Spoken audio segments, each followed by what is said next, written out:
안녕하세요. 세무의 건강 박찬희 세무사입니다. 오늘은 세법 개정에서 가장 이슈였던 창업 중소기업 세액 감면에 대해서 한번 설명드리려고 합니다. 창업 중소기업 세액 감면에 대해서 기본적인 설명과 25년에서 26년으로 넘어오면서 어떤 것들이 개정되고 변경되었는지 한번 짚고 넘어가 볼게요. 네, 이제 26년이죠. 작년부터 창특감면 적용받으신 분들은 빨리 사업자 내야 한다고 유튜브나 블로그에서 많이들 보셨을 거예요. 그래도 작년에 창업을 놓치셨던 분들은 개정된 세법을 또 적용받아야 하니 이 부분 놓치지 않고 가져가셨으면 하거든요. 그래서 더 이상 이젠 개정 전의 내용은 아실 필요는 없으니까 개정 전 비교는 간단하게만 설명을 좀 드리고 개정된 창특감면 부분에 위주로 조금 설명드려 볼게요. 일단은 명칭 자체가 창업 중소기업 특별세액 감면이죠. 그럼 이게 뭘까요? 말 그대로 새로운 사업을 하는 사업자에게 감면을 해주겠다라는 뜻이에요. 그러다 보니 사업으로 발생되는 사업소득에 대해서만 이 감면을 적용받을 수가 있어요. 근로소득이나 기타 소득, 금융소득 등 다른 소득들은 이 감면하고는 해당이 없겠죠. 그럼 다시 새로운 사업이라는 건 어떤 것을 뜻하는지 먼저 알아야 하거든요.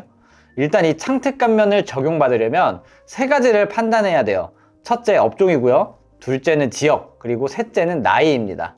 여기서 새로운 사업이다라는 걸 따지는 건 첫째 업종과 관련된 문제거든요. 업종은 먼저 표로 한번 보여드릴게요.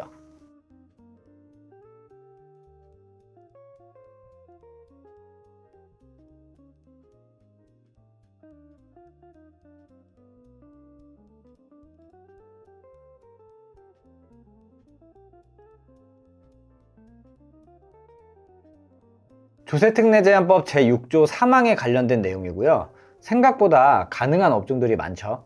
요새 가장 많이 하시는 업종이 이 전자상거래업이잖아요. 이 전자상거래업은 위 업종에서 5호의 통신판매업에 해당되거든요. 그럼 이 업종을 창업으로 보려면 내가 과거에 단 한 번도 이 업종에 대해서 사업을 해본 적이 없어야 돼요. 생애 최초로 해당하는 업종을 처음 하셔야지 창업으로 인정이 되거든요. 따라서 감면을 적용할 때 내가 이 업종에 대해서 과거에 한 이력이 있는지 반드시 확인하셔야 되고요. 간혹 질문에 그 업종에 해당하는 회사의 근로자로 일한 적이 있는데 이것도 이력으로 들어가냐고 여쭤보는 분들도 계세요. 그건 상관없어요. 그건 내가 사업자로서가 아닌 근로자로서 일한 거기 때문에 창업의 이력으로는 보지는 않아요. 그리고 또 내가 통신판매업으로 과거에 이력도 있고 이걸로 창특감면을 적용받았어요. 그 이후에 통신판매업을 폐업하고 다른 사업장에서 음식점을 개업했다. 그럼 이것도 음식점은 다른 업종의 감면 업종에 해당되니까 이것도 창특감면을 적용받을 수는 있어요. 따라서 사업장만 다르다면 위에 열거된 업종별로 창특감면은 적용받을 수 있다. 이렇게 생각하시면 돼요.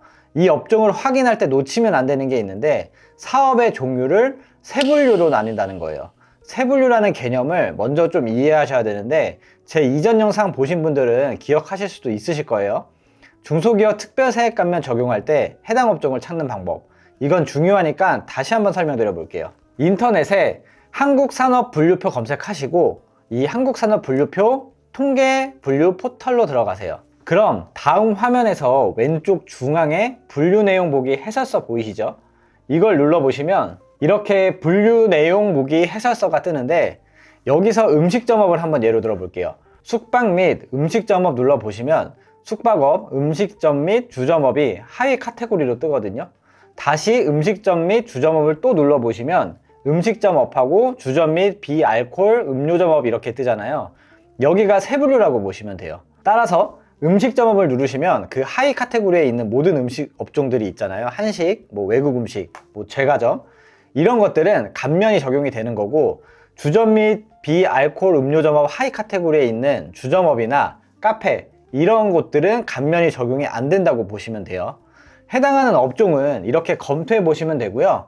이 부분에서 또 많이 질문 주시는 게 이미 감면받은 사업장에서 다른 감면 업종을 추가해서 사업하면 감면이 되는지도 많이들 물어보세요. 이건 감면 적용 안 돼요. 기본 사업장에 업종을 추가하는 행위는 창업으로 보지 않고 있어요. 이건 사업의 확장으로 세법에서는 보고 있거든요. 다만 내가 전자상거래업을 하다가 이 사업장에서 정보통신업도 추가로 한다면 감면이 안 되지만 새롭게 다른 사업장에서 사업자 등록증을 또 내고 하는 건 창업행위가 맞아요. 따라서 모르시고 기존 사업장에 업종을 추가해 버리시면은 그 감면 업종은 앞으로 감면을 받을 수가 없으니까 이 점은 반드시 조심하셔야 돼요. 그럼 이렇게 업종 파악을 먼저 하고 내가 이 해당하는 업종에 된다 그러면 이제 감면율을 찾아보셔야 돼요. 감면율은 나이하고 지역에 따라서 좀 달라지거든요. 일단 나이 먼저 좀 체크해 볼게요. 나이는 법령상 15세에서 34세 이하를 청년으로 규정하고 있고요. 만 나이로 계산하시면 돼요. 근데 여기서 하나, 남자분들은 군대 대부분 갔다 오시잖아요. 이 군복무 기간은 나이에서 차감을 해줘요. 그래서 만으로 예를 들어 35세인데 내가 군대 2년 다녀왔다 그러면 창특 감면에서 나이는 33세에 해당하는 거예요. 그래서 이 부분도 꼭 놓치지 마시고 체크하세요. 그럼 지역 한번 설명드려 볼게요.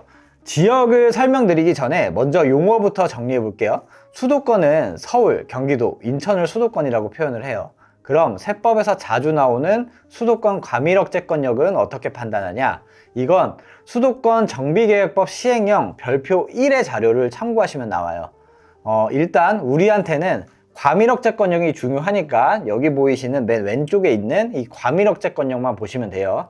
그럼 이제 감면율에 대해서 한번 알아볼게요. 먼저 표를 보시면 작년 25년 12월 31일 전에 창업을 개시한 사업자의 경우 청년이 수도권 과밀억제권역 내에 사업을 하면은 50%, 외에 사업을 하면은 100% 감면을 적용.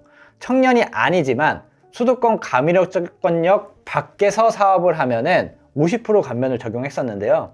그 아래 26년 1월 1일 이후에 창업한 경우에는 청년이 수도권 과밀억제권역 내면 동일하게 50%지만 수도권 과밀억제권역 외가 두 분류로 나뉘게 개정이 됐죠.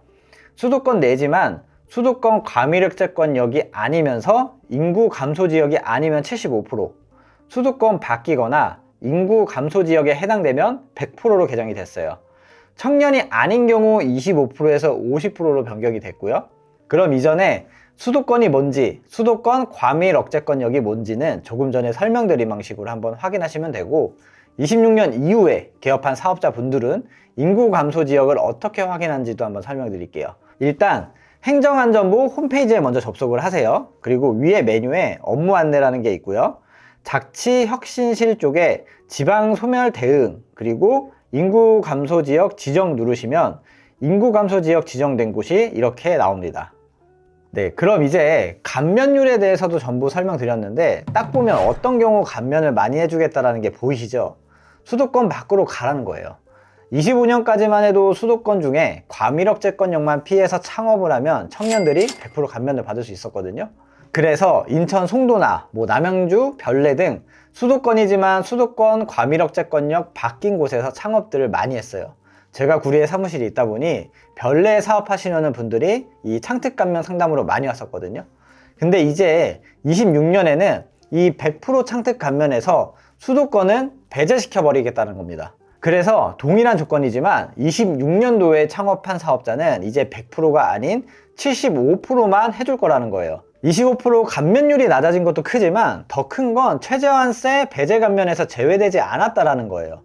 25년까지 100% 창특 감면을 받는 경우 소득세 또는 법인세를 거의 내지 않았거든요. 이게 100% 창특 감면이 최저한세 배제 감면에 해당돼서 가능했던 부분이에요. 최저한세라는 게 뭐냐면 아무리 감면이나 공제를 넣어도 최소한 이만큼은 세금을 내 라는 제도인데 100% 창특 감면은 이것조차도 무시하고 감면을 모조리 해줬던 거예요. 근데 100%가 아닌 75%로 바뀌면서 최저한세까지 적용되는 감면으로 바뀌기 때문에 최저한세까지밖에 감면을 못 받는다라고 생각을 하셔야 돼요. 예를 들어서 내가 개인 사업자고 2천만 원 소득세를 내야 돼요. 그럼 100% 창특 감면 받는 조건으로 25년 이전에 창업한 사업자는 2천만 원 세금 그대로 사라집니다. 근데 26년도에 똑같은 조건으로 감면을 적용하면 최저한세가 35%거든요. 그럼 700만 원만큼은 무조건 최저한세로 세금을 내야 한다는 감면의 한도가 생겨버린다는 거예요. 그럼 이 2천만 원에 75% 하면 1,500만 원을 원칙적으로 감면받을 수 있지만 최저한세 때문에 1,300만 원밖에 세액 감면을 적용받지 못한다는 거거든요. 따라서 이렇게 내용은 좀 불리해졌다. 만약 내가 정말 사업장이 수도권에 있을 필요가 없고 100% 감면을 받고 싶은 청년이 있다라면 이젠 수도권을 벗어나셔야 합니다. 경기도 중에 연천군이나 가평은 인구지역 감소지역이라 여기는 괜찮아요. 여기서 하나 더 질문을 많이 주시는 것들 중에 100% 창특감면 받으면 부가세도 안 내도 되는지 여쭤보시는데, 창특감면은 소득세법하고 법인세법에서 적용되는 감면이에요. 따라서 부가세하고는 전혀 상관이 없고요. 부가세는 별개로 계산하고 신고납부 따로 하셔야 돼요. 이 점도 꼭 참고하시고요. 또 100% 소득세 감면이라고 적격증빙 안 챙기거나 인건비 신고를 안 하시려고 하시는 분들도 많으신데, 이 경우 소득 금액은 그대로 잡히기 때문에 나중에 건강보험료 폭탄이 나올 수가 있어요. 그러니까 100% 감면된다고 경비 처리하는 거에 있어서 미흡하시면 절대 안 돼요. 이것도 꼭 기억해 주세요.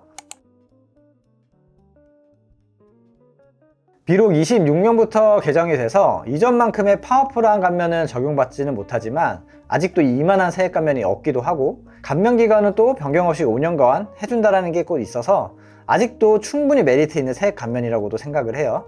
작년에 창업을 놓치신 분들이라도 개정 이후에 창업 중소기업 세액 감면이 아직도 적용은 가능하니까 너무 안타까워하지 마시고 낮아진 감면율이라도 놓치지 않으시기를 바라는 마음에 영상을 만들어 봤어요. 올해 3월 법인세 그리고 다가오는 또 5월 종소세 때 꼭 적용 가능하신 분들은 영상 참고하셔서 내년 법인세와 종소세는 26년에 바뀐 창특 감면을 가지고 적용 받으시길 바라겠습니다. 네, 그럼 다음에는 더 유익한 영상으로 찾아뵐게요. 감사합니다.